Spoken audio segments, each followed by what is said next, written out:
Hello everyone, you're listening to Kicking It, a martial arts journey with Ann and Tim. As always, I'm Tim. And I'm Ann.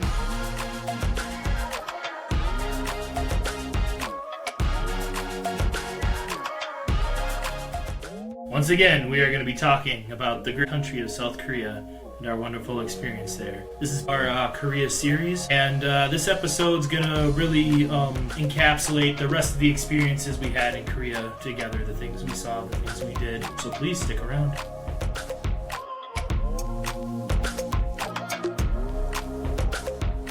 Alright, so when we last left you, I was determined to catch a fish in South Korea. And it just so happened this hotel was on a beautiful lake. Bamunho. Yeah, Bamunho Lake. The coastal lines are crazy with the fishing. True. From what I could tell, you didn't need a recreational fishing license there.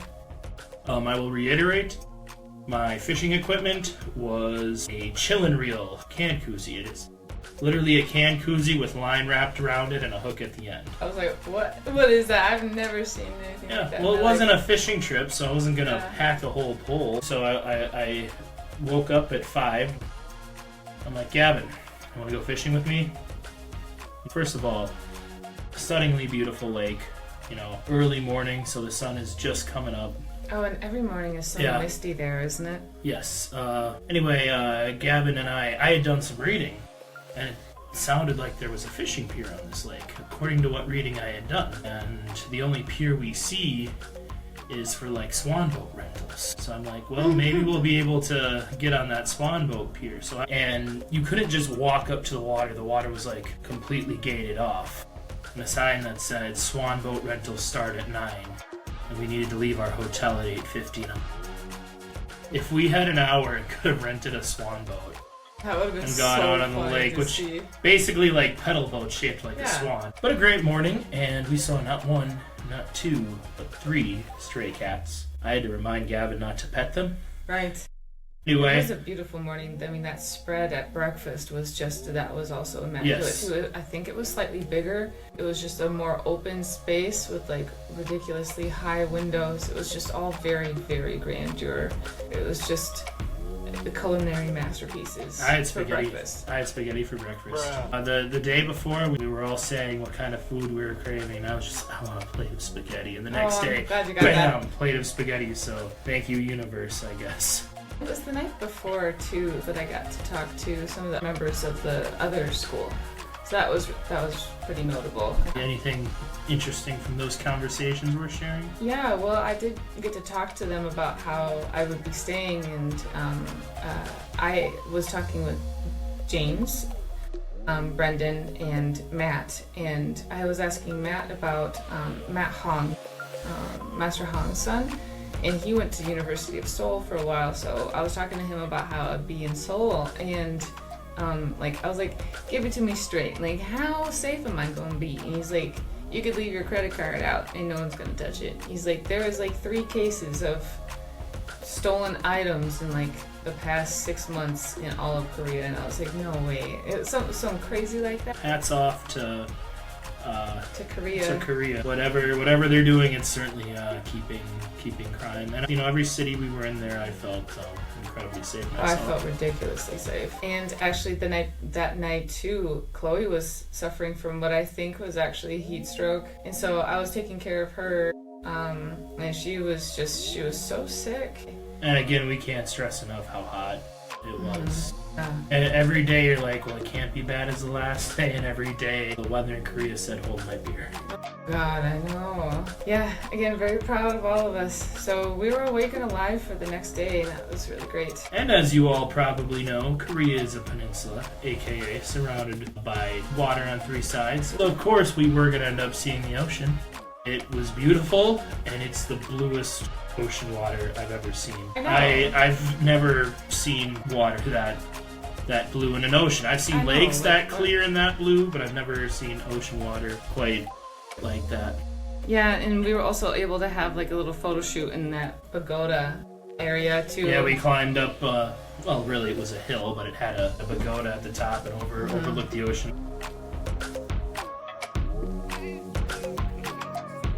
And there were some really, really neat rock formations. It was definitely a uniquely Asian. It was. Well, You like, if you saw a photo of where we were, you'd be like, that's in Asia. You might not be able to say where, but you'd definitely be like, Asia. We had about, what was it, literally like 5 or 6 minutes to spend in the water. Do you remember?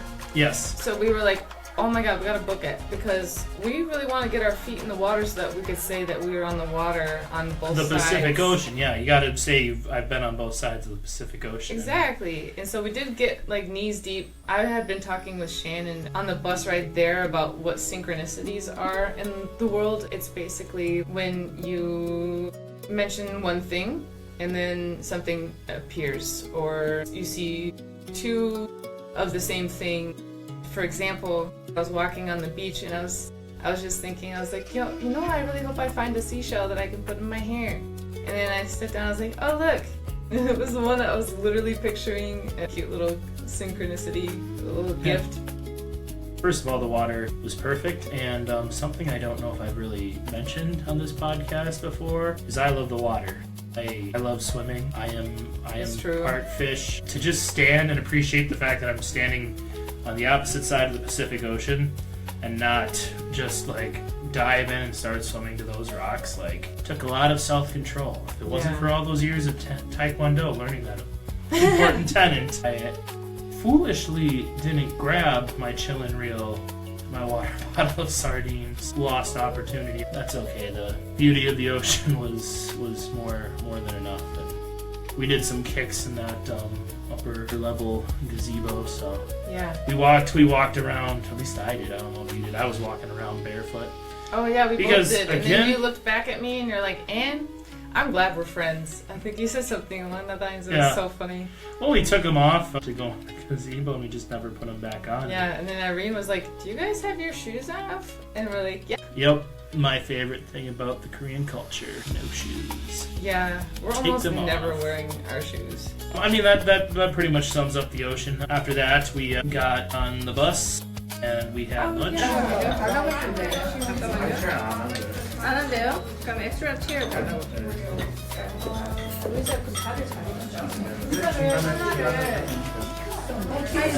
then where we went after lunch was traditional Korean house, but it belonged to a really rich family from the 1700s. Wait, Seong Yojong. Yep, Seong Yojong house. Do I have a thing on that? Because I'm kind of curious.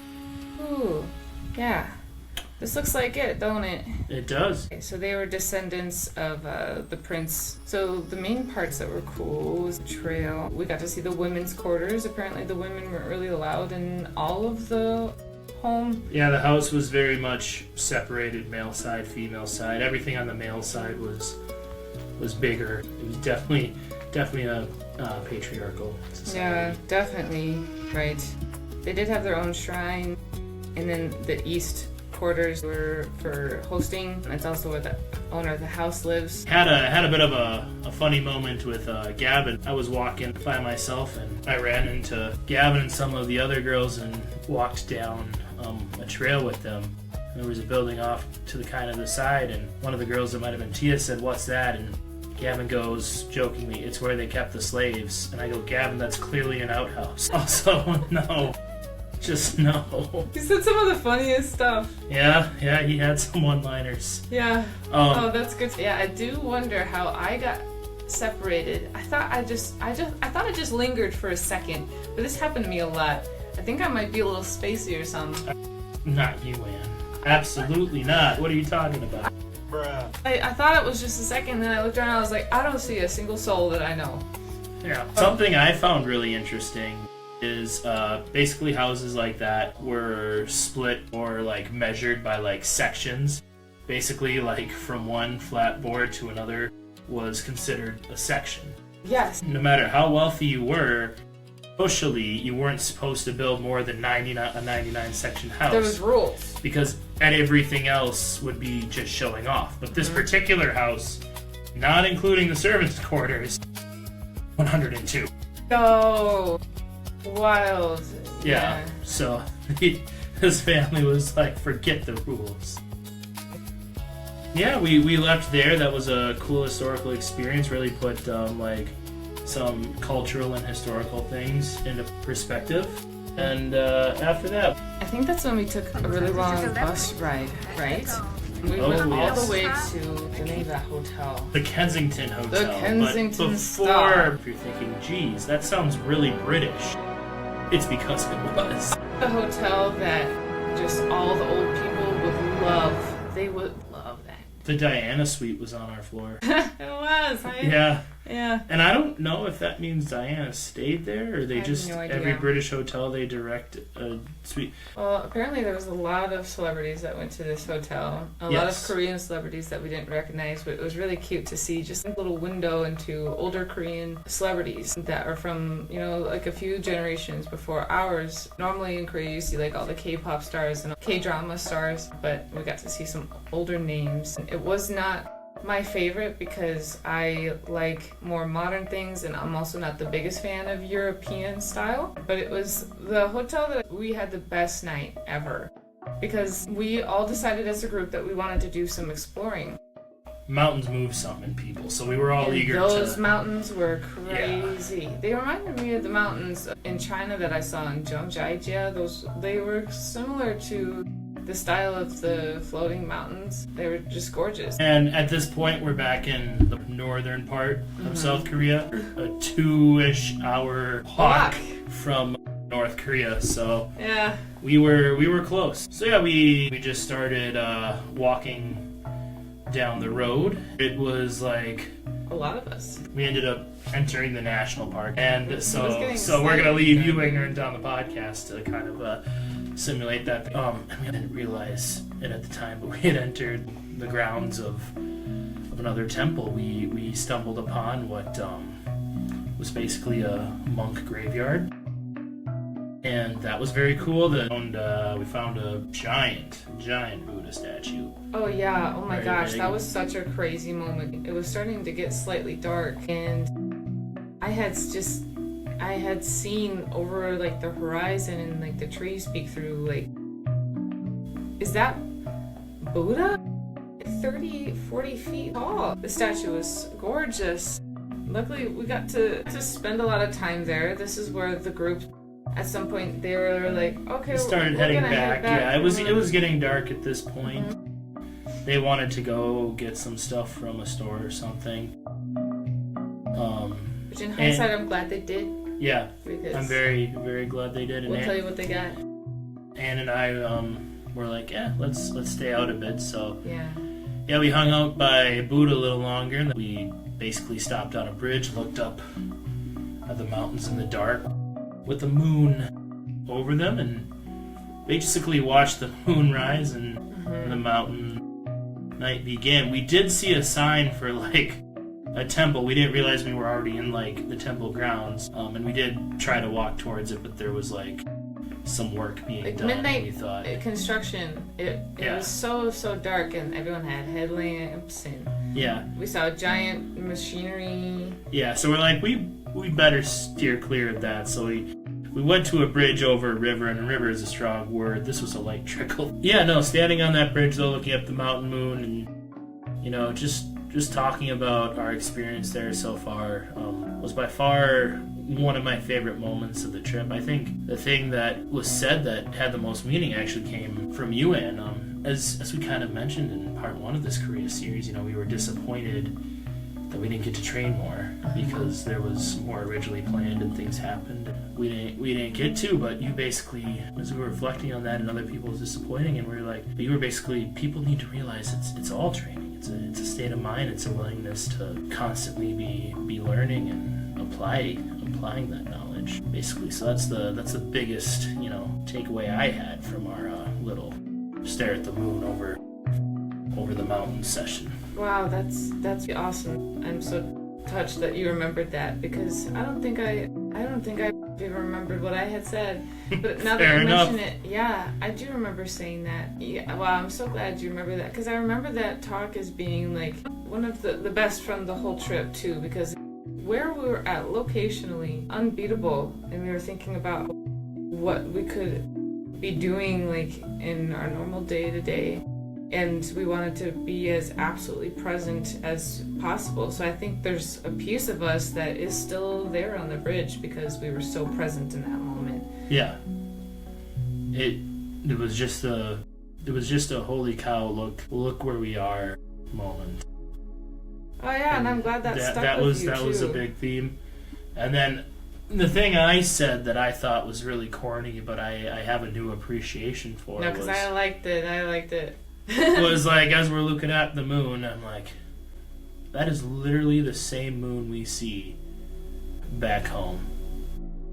We are on the other side of the world, and yet that moon is the exact same. Anyone who's outside back home is seeing the same moon, and yeah. And that's not an original thought to me. Like, other people have said that to me before, but I always thought, whatever, that's a dumb and corny saying. But then once you're actually like on the other side of the world and having a bit of a deeper moment in the mountains, you're like, huh.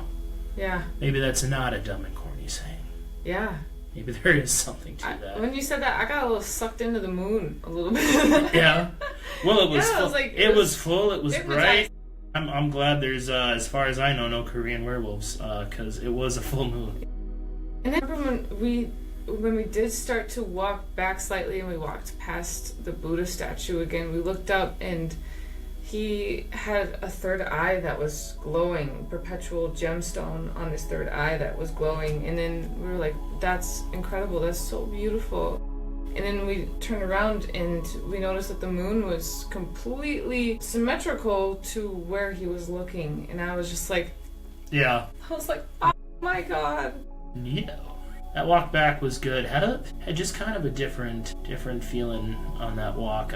Like we kind of talked about in episode 1, it's a different wilderness, it's a different landscape, it's a different everything. It also didn't help that we had to walk past a monk graveyard. Yes, exactly. And that probably gave me was that what the area feeling came did from. not make it difficult to be dramatic for people like me who love that, and it's just completely set up for philosophical thought, in my opinion. Yeah. Yeah, if you've never spent the night in the mountains staring at the moon with a good friend, talking about deep stuff that you don't even fully remember the details of a few weeks later. This is why we usually try to record what we say. Yeah, we almost should have pressed record when we were there, but give it a try is my point. Go to the mountains, go look at the sky at night, and just be present. So we got back, and some of our Amaro friends apparently had started to worry, but no worries, and we decided we were going to enjoy a few beverages that night. Amazing group bonding moment. Great beers. We discovered soju and tea mix very well. Also, we discovered Anne cannot handle her soju because it doesn't take a lot of soju to put Anne to sleep. Everyone made fun of me for that because there was a night where I took a sip of the soju that I bought, and I was like, soju makes me sleepy. I'm also sorry to out you like this, Anne, but at least after you drink soju, you snore. I did, yeah. It was very cartoonish, apparently. Yeah, it was quite humorous. So that was our 4th of July, and we did do a little 4th of July toast together that night. So that brings us to July 5th, which is a big day of the trip because it wasn't just about looking up at mountains. We got to go up them. Yeah, that was transformational. Yeah. So basically what Irene was telling us is this is on the bucket list for every Korean. Beautiful, amazing sights. And thank goodness for the cable car, honestly, because I don't think I would have made the hike. We get up there, there's an observatory. Irene tells us it's a 15-minute walk up. You gotta be back down in an hour. We're walking up, and Torino, the engineer, is just making comments about those steps not being up to code. But also, this is making my walk up a mountain easier, so I don't care. Yeah, and Koreans, they're not afraid of nature. No, so no, as I yeah. Perfect, they said. So I mean, getting up those steps and turning the corner, my jaw dropped. That is definitely the highest elevation I've ever been in my life. I'm not afraid of heights, thank God, or I might have been freaking out. You look out. You see other mountains. The clouds are touching the top of those other mountains. There was no railings. There was just a few fall hazard signs. Right. The further up you went, there was less people too. Dangerous up there. Oh yeah, we all went as high as we could. Oh my gosh, we had the best time up there. We took some photos that were a little extra because Anne had a shawl, so we all. Yes. So posed with it. I had to be extra because this life is more fun that way. So I brought this scarf that I had gotten in China, and I remember a lot of the women there would pose with these scarves, and I'll show you. It won't look like this. It was so fun, and it was windy up there, so it wasn't too hot, and it was like the weather had changed. It was so comfortable, and also I was playing this song that I probably can't play, but it's called Healing by Clams, and it just made the whole moment feel so, it was indescribable. It was wonderful. And also everyone got some pictures with the scarf. Yeah. Everyone got their cover girl moment. It was the best. I was moved to tears. Oh, I know. And I have no issue admitting that, like, that was the most beautiful thing I have ever seen. Maybe the most beautiful I ever will. And if I ever see anything to beat that, it's certainly never getting knocked out of the top 3. If we hadn't been told to come back down, and I would still be up there. Oh my God, really? Yes. I've never seen mountains touch clouds before. Not in really, you know. Yeah. Yeah. Oh, I know. Yeah. The amount of I love when you can see so freaking far that you can't. I did look in the general northern direction, and I assumed some of what I was seeing was North Korea. Because again, we were crazy close. So I put 2 middle fingers in the air and dedicated them to old Kimmy. Nice. So. And do you remember we were talking about like how beautiful North Korea must be Yes. Geographically. Geographically, environmentally, naturally, like being on that mountain and being so close to North Korea and looking in its general direction, all I could think was, oh my God, North Korea has to be visually stunning. It has to be such a beautiful place, but it's not known for that, and it won't be known for that because of all the, human rights tragedies that are happening there. And yes. Yeah, but I don't know. There's something to be said about knowing that even in all that pain and crimes against humanity, for lack of a better term, there's something beautiful, People who are going through something so hard, I hope are still able to look at a mountain and appreciate it. I don't know. Maybe they're filled with determination from seeing such beauty, nature. I hope that they can look at it and have a moment of peace. Exactly. Sometimes that's all you need. Yeah. So unfortunately, we did, in fact, need to eventually come down the mountain. And we were all a little sad when we had to. Quick humorous side story. When we were walking, I was wearing a baseball cap, and I ducked so I wouldn't hit my face on a street sign, came back up and slammed my face into another Oh my gosh! Causing the bridge of my nose to start bleeding very mildly. Yeah. Irene, ever the great guide, was very, very, very concerned.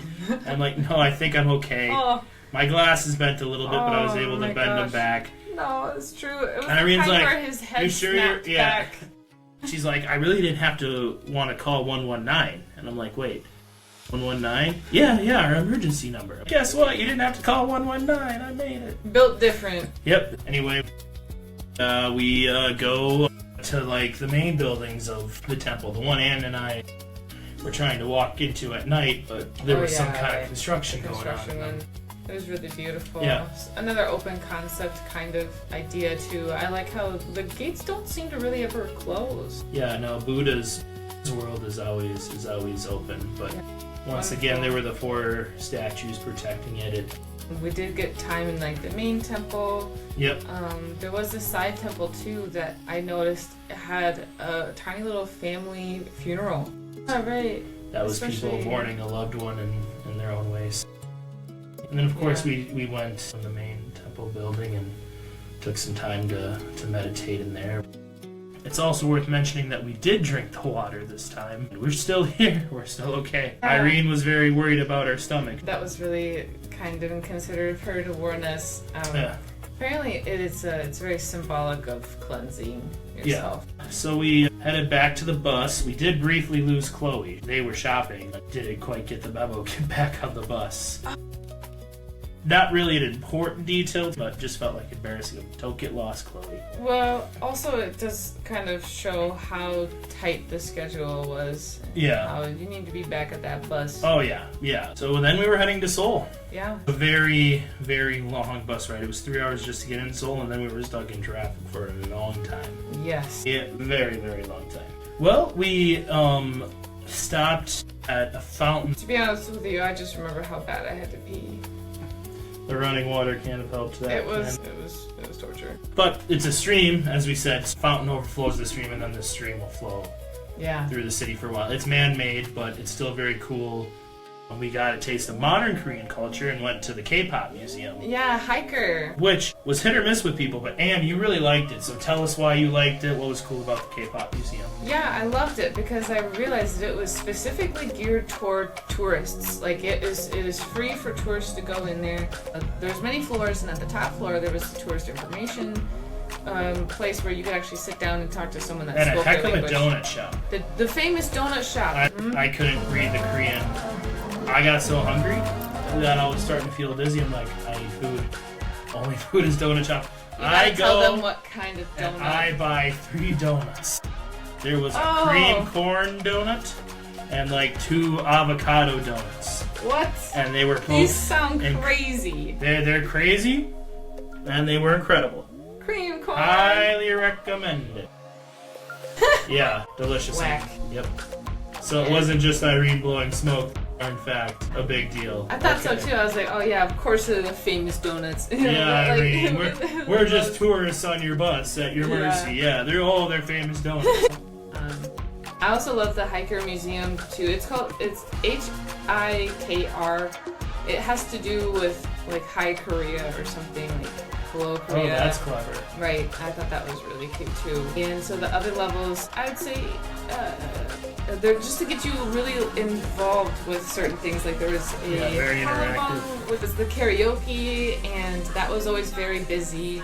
Great photo ops everywhere, and there was a section for TikTok where you could practice the dances to a lot of the K-pop songs. I wish I was one of those girlies. I wish desperately. I know I could probably be if I put time into it. I don't know why I don't, but it was awesome to watch all these foreigners get it down to all these adorable songs, and Layla and I danced to some of them too. We had the best time when we went back. And there was photo booths too. There was like a DJ section, and also there was like a big stage where you could pretend you were a K-pop star. And everyone knows that I love to pretend. I love to just, I don't know, be dramatic, as I always say, and it was awesome. Here. Glad you loved it.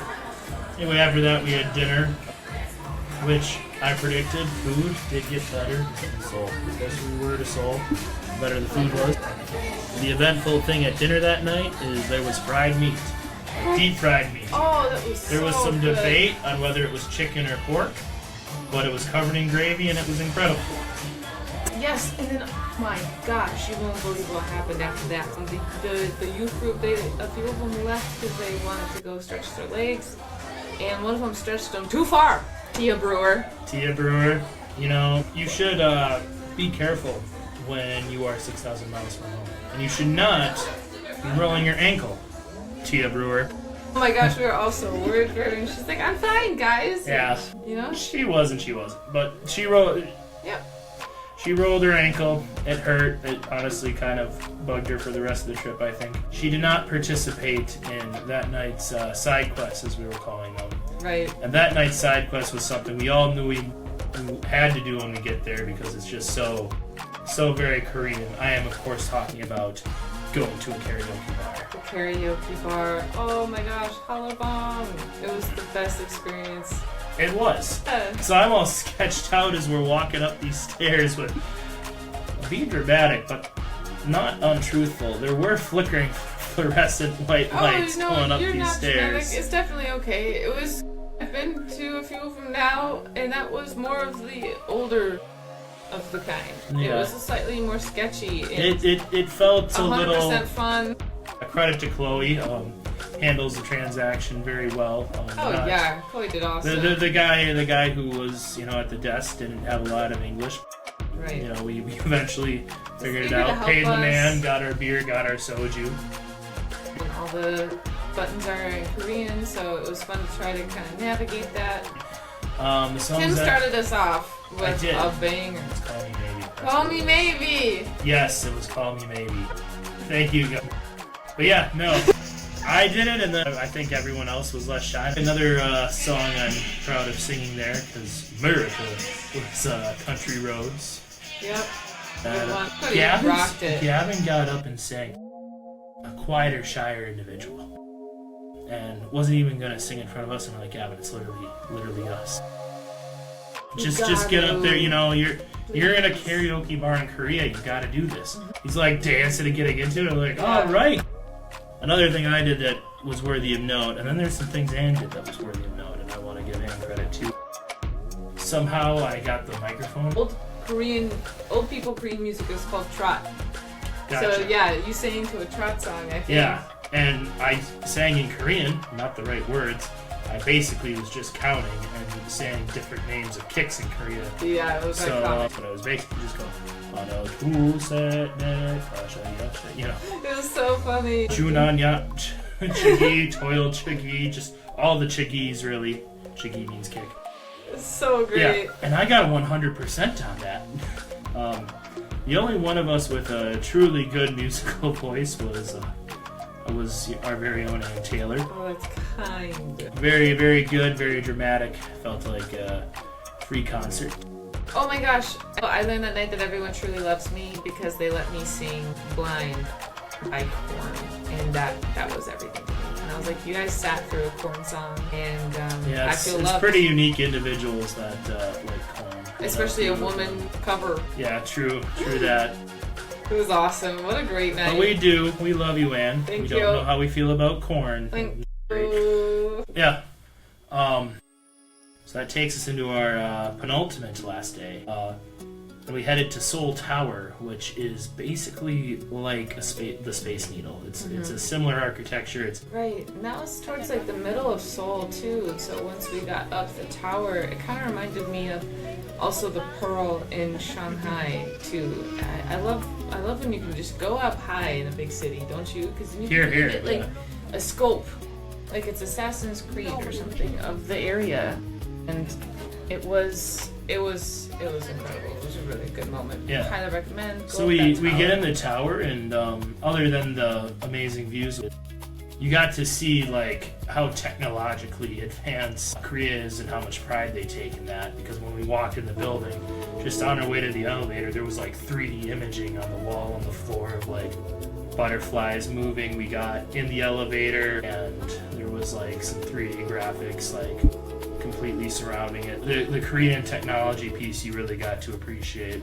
And our next stop was the Imperial Palace. Yeah. Apparently there were 4 palaces in Seoul. We went to one of them. This one was right near the Blue House, which is where their prime minister lives, so it's like making comparisons comparable to the White House, because Seoul is obviously the capital of Korea. Yeah, amazing stuff around there. Yeah, the palace could talk a lot about. Right when we got there, we got to witness the changing of the guard. The whole ceremony. Yeah, the whole change of the guard ceremony. It was like 102 degrees, so I feel sorry for those people in those traditional like 15th century clothes. But yes, it was terribly hot. And if I get really technologically advanced, I actually did record the whole thing, so maybe I can put it up for you here. Yeah, that would be awesome. And after the changing of the guard, we entered the palace. Now, a few things architecturally about the palace that I think are interesting. So you go through that gate, and then big courtyard, and then you're looking at the main like throne room building. And then there were these pillars for like inspections. Oh yeah, and so every when the men had to assemble in front of the king, they had to stand by their pillar, and if anyone was missing, it would become painfully obvious who it was right away. So, Dang. yeah. Let's see other noteworthy things about the palace. Well, we took some really bomb photos by basically like the party house area of the palace. Yes. And we were. That's the oldest section too. It was the oldest section, and we were informed that that building was one of 2 buildings in the city of Seoul that didn't suffer any damage during the Korean War. So that was pretty neat. And nobody's allowed close to it because it's so old. That's kind of nice, though. Yeah. Really preserving that. Irene said people had been watching too many Korean dramas, but people were coming to the palace dressed up in traditional, like, 15th century clothing. The hanbok. Yeah. Yes, and if you did that, you got free admittance. Yes. So, yeah.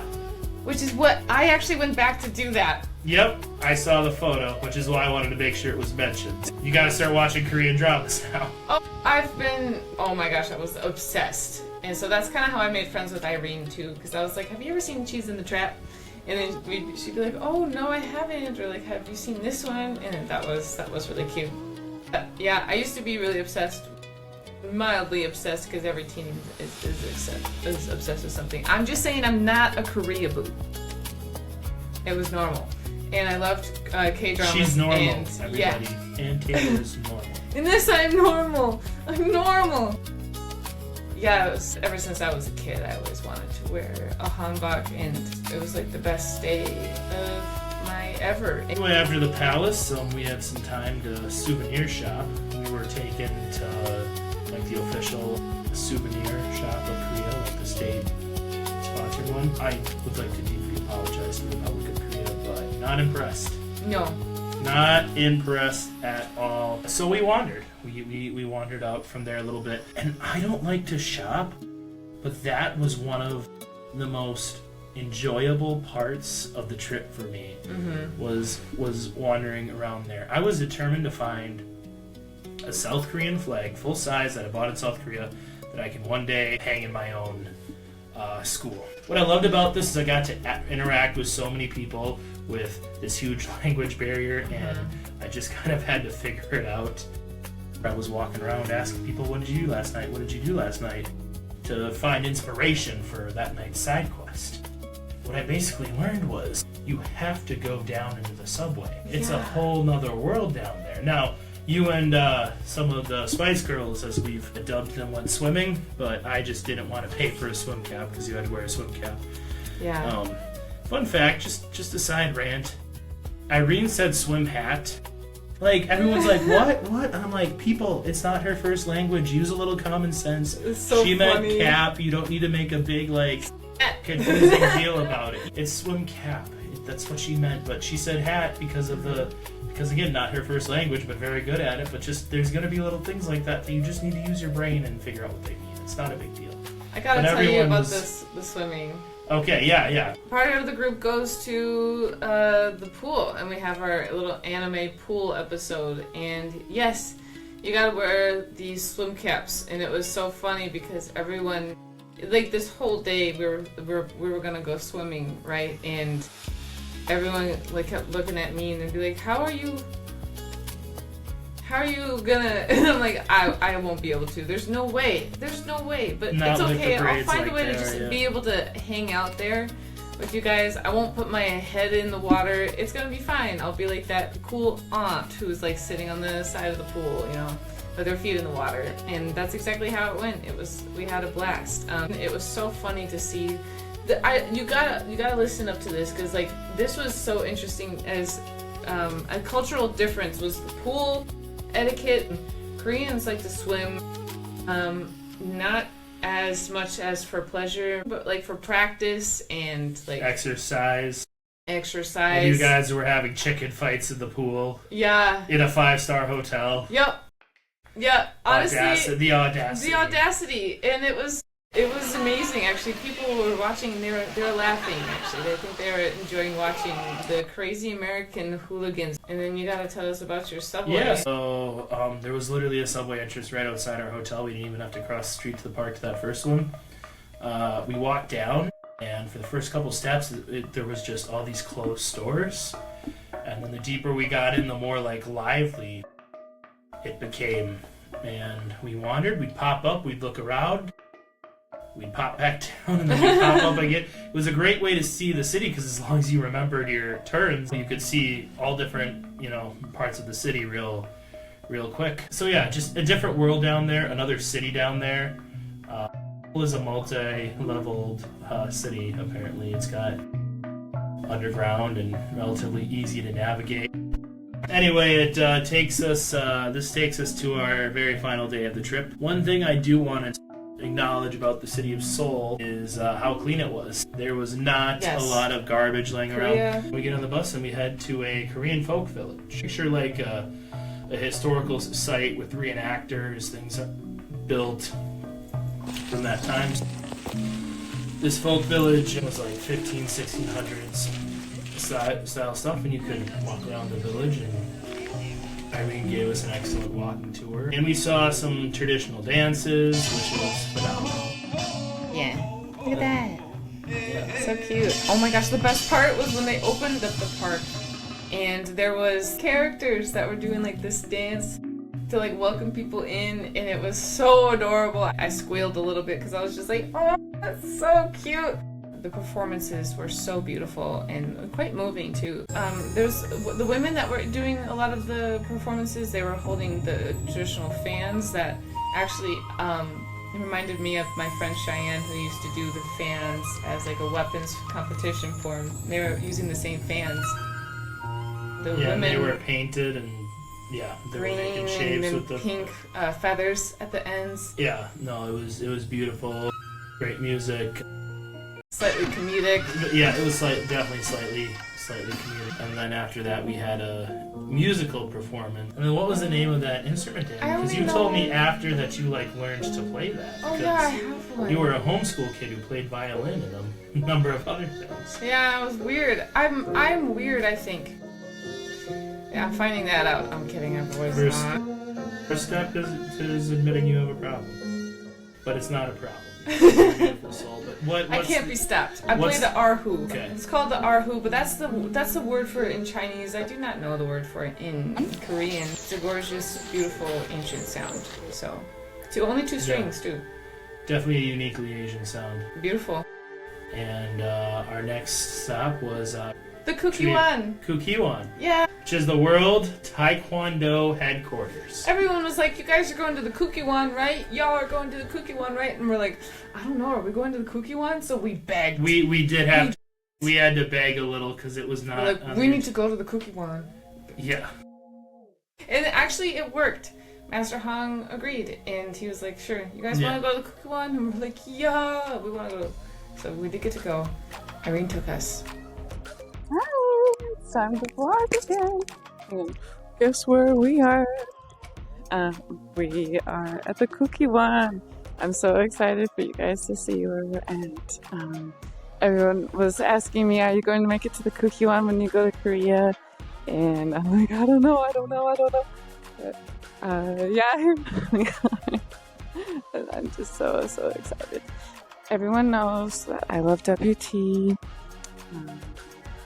And the Kukiwan is known for being like the most famous training hall for WT and for Taekwondo period, I think. So let's go. And we made the most of the time that we had. Well, there's multiple different spots. Let me show you. This is like the little map. This is what... Oh, hi, I'm very close. This is what we had to deal with. So we passed all the flags of the biggest countries that practice Taekwondo. We got to go to this little tiny Taekwondo museum, more of WTF again. Yeah. Saw some very interesting things in there. If you ever go there, look up our names in the guest book. We both signed it. I signed the guest book. Obviously, I put Honor Taekwondo and 5-Star Martial Arts, Peshtigo, Wisconsin, in the guest book. Yeah. So 5-Star Martial Arts, Peshtigo, Wisconsin, is in the World Taekwondo Headquarters guest book. Even though that school doesn't officially exist anymore, I'm glad that its name is in the Kukiwan guest book. Yeah, very special. The Kukiwan was established in 1972. It's the central dojang of Taekwondo. It's also the most famous. Kukiwan is at the center of the history and future of Taekwondo. The Kukiwan was established in 1972 to pass down and develop the techniques of Taekwondo, to promote the martial arts spread and further contribute to world peace. The name Kukiwan was coined by combining Kuki, standing for the nation's martial art Taekwondo, and Wan meaning house. It's the headquarters of Taekwondo, leading the dissemination of Taekwondo globally. And we also got to learn a new factoid. Do you guys want to know the new number of how many approximate Taekwondo practitioners there are? Why, yes we do, Ann Taylor. It is no longer 80 million. It is now 200 million. That's a lot. Yeah, when we saw that in the brochure, we're like, podcast. That's a We lot. were just talking about a smaller number. Yeah. I had thought it was still at 80, but that was just 5 years ago that I had gotten that number. This is the new and updated number. I guess they took a new census, and the number is now 200 million, which means it's just growing. This is really giving like a Billy Blank slash like aerobics with how she's leading. And also notice, I'm about to turn the camera around, notice how she's speaking in Korean and then they have a translator, right? With the microphone. Look at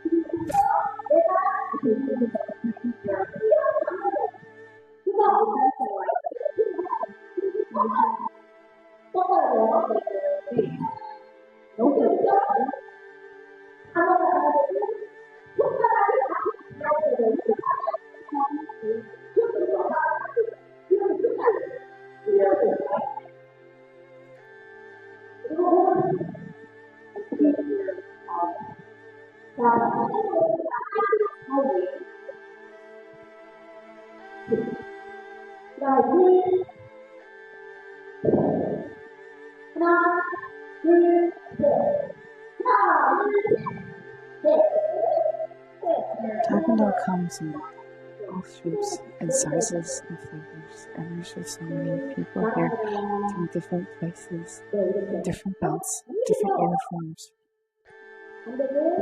They all do Taekwondo differently.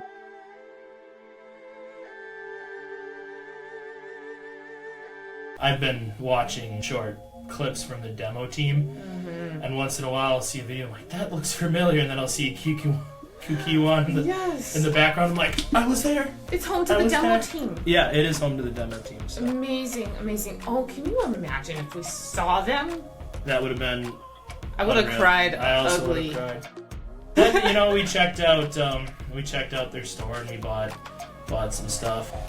Okay, now we're going shopping. There's a shopping area in the Kukiwan, and I have no time to vlog, so. We ended up being there for an hour instead of a half hour, which is good. Yeah, I think it was our fault because we pushed it to the last possible second. Yeah, and then we sprinted to the Moto stores. I'm pretty sure. I think I was the last person on the bus at most excursions, and I get it late, but maybe I just enjoy things more. Ever thought of that? Anyway, the last thing of the day, at least before our final side quest, was we were taken to the duty-free station and we were given 2 hours to shop. Which, why did we need 2 hours to shop when we could have had an extra hour at Kukiwan? Yes. This is one of those moments where we have to really reel it into our inner peace and zen, because otherwise we will be filled with deep sadness and rage that we didn't get to spend more time at the Kukiwan. Jen and Paula and I were like, yeah, we really don't want to shop. Yeah, she hates that kind of consumerism, because I'm talking Gucci and like Louis Vuitton and like all these really expensive brands, and she's like, I gotta get out of here. And I was like, don't worry, let's get out of here. Yeah, very high-end stuff. So we get back to the street and it's like, well, I now feel confident we can get back to where we were and just look at like some street level shops there. Like, that's much better to look at. She goes, I kind of want to sit down and have a beer. And Paula's with us. We're a couple of Wisconsinites, all right? When someone says, let's go get a beer, we're like, that's the greatest idea ever. Mm-hmm. As it turns out, finding a bar in Seoul is harder than you think it is. Yeah, it was. You would think so we wandered some more, saw another sign that said beer and coffee, walked up, third floor, it was another restaurant. So we preloaded into a Google Translate, is it okay if we just drink a beer here? And luckily, the manager of that restaurant was like, oh yeah, that's okay. So we ordered 4 big bosses and sat at the table and enjoyed them. We worked very hard for that beer. I mean, telling that story doesn't do justice for how long we were wandering, how hot it was, how none of us were really into what was the shopping that was happening. Sit inside your oven while you're listening to us talk about it, then you'll get how much you need a beer. Exactly. That was one of the most refreshing beers I've ever had. And he gave us like the big ones. They were darn near these. And Paula's like, I don't know, I can drink a whole beer. Right. Yes. Well, we did. Yes, you can, Paula. And we went through that beer fast, including Paula. And I'm like, she was all worried that she couldn't finish a beer. Like, anyway. And it was a nice moment too, because this was like the last night. So we talked about like how'd you guys like Korea, and we just really were able to reconvene about some things. And I think one of my favorite moments from that was, I don't know if it was me that had said it or Shannon. It might have been Shannon. But she's like, you know what I really miss the most and I'm looking forward to the most? Big napkins. And that was just such a meme to me. The way she said it, I just died. I died. And that's true. The napkins weren't very thick. There was water with every meal, but it was a tiny amount of water. With how hot it was, we were all ready to... I was slamming water so hard this trip. And then at meal times, for a table of like 6, there was 2 water bottle size things. Yes. For 6, I'm like, is hydration not important here? Right. It's 100 degrees out. Mm-hmm. Yeah, so I miss being able to chug as much water as I did. We get back to the hotel, and we went to the hotel bar and enjoyed some drinks with a few of our traveling companions. And I can very excitingly share that they do have old fashions in Korea, and they were pretty darn good. Yeah, I remember because I brought my wine up there. Remember that? Don't do that. Yeah, like, you brought your wine up to a bar. I'm like, man, you can't do that. And they're like, don't be such a rule follower. I'm like, but you don't walk into a bar with your own alcohol. That's just... Watch me! Which is pretty much what Anne said. And they didn't say anything. But, no, I was too fancy. What could they say? Whatever. Yeah, so had some enjoyable conversation. Matt was with us for a while, but he had gone to bed. James found a jazz club, and 5 of us ended up going to that jazz club. All I'm gonna say is that it would have been more fun if Matt came. Yes. Here. We get in the first Uber, I'm in the front seat, and the seat is slid way forward. And, the driver starts, and he's trying to communicate with me, hey, you can slide your seat back. Of course, he's speaking Korean, and I don't understand a darn word. Finally, he just sighs, reaches between my legs, pulls the lever back, and I just go sliding back. Boom! Yeah. And then we're just like... start laughing. And again, it was one more moment of you don't need to speak the same language to share a laugh with someone. I know, those moments are special. Some things are just universally funny. I think that one was my favorite because I think he just was tired of me and just pulled the lever. Boom, and he and I just look at each other and burst out laughing. Yeah. What a great night too, because when we made it, I was proud of myself because it was so late. And I had already been drinking, so I was kind of fighting off the Anne gets sleepy with soju effect. And Anne was drinking soju. And I did good. We stayed up late. The club was so adorable. Oh my gosh, the band is so cute. James just knows how to do things. Yeah. So James clearly is a world traveler. Oh yeah, that guy's got it in the bag. Yeah. So we get in that club, and it's a jazz club. And jazz is a uniquely American style of music. So to hear jazz sung in Korean in like the perfect red-colored club, beautifully, very aesthetically pleasing to hear jazz sung in Korean. I encourage anyone listening to look up Korean jazz and just vibe with it. So we paid the cover, paid for some drinks, drank some fancy drinks. The best pizza we'll ever have. Had the most incredible pineapple pizza. Thank you, Kate. We got home around 2? Yeah. 3? Maybe? Woke up, said goodbye to Anne because she was staying for 2 more weeks, and so that That concludes our Korea tale. There will be a part 3, but unfortunately I won't be in it. It will be detailing what Anne did for the 2 weeks she stayed there. It'll be very much another What's Anne Been Up To episode. Yes. Which are fun. And it's very, very important to this part in my story, so I'm really hoping that you get to watch this, and I'm really excited to go through all of it too, because there's a lot to unpack, and everyone needs to help me kind of even understand what all happened, because there's a lot that even I'm still questioning and thinking about. I'd like to leave them with a little teaser. Anne does stay in a monastery. Anne does train martial arts in a monastery. And for now, you're just going to have to picture what that was like for her. Until we come back to you with part 3. This has been Kicking It, a martial arts journey with Anne and Tim. Bye.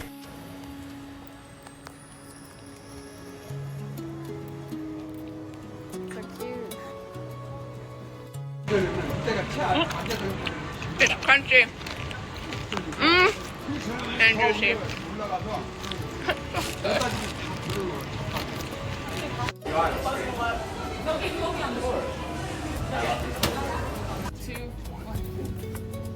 Nice. That'll be cool. That's gonna look sweet. I'm sure the Hongs would not appreciate my craziness.